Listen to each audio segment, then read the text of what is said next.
David Casey.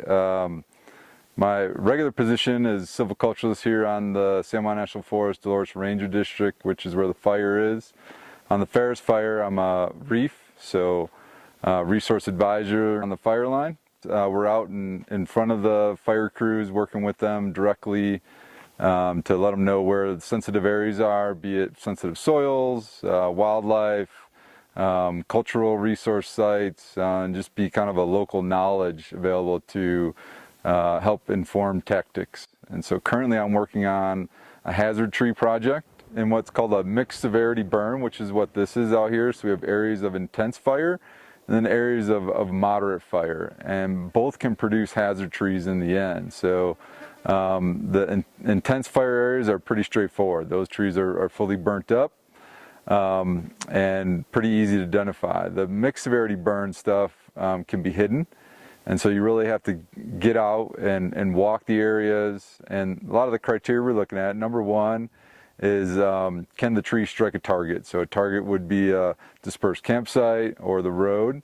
What we're looking for is trees that are going to fail here in the near future, and so that could be indicated by heavy burning at the base of the tree. We're also looking for root holes, so areas where the fire is burned underground and kind of burned out the roots, which hold the tree vertical. And so when we see those factors on a tree, that's a tree that we identify to be taken down. The tree behind me is a ponderosa pine. It is a large diameter tree. Typically we don't harvest any trees of this size here on the district, but when they pose a hazard to the public as well as our personnel, we want to utilize the equipment that we have available to safely take this tree down. So to the front of the tree, it looks like a normal tree. As we move around to the back side of the tree, we can kind of see some of the hazards that are developing with this tree. The back of the tree has what we call a cat face, where the tree has burned out and has impacted its structural integrity. The backside is completely hollowed out.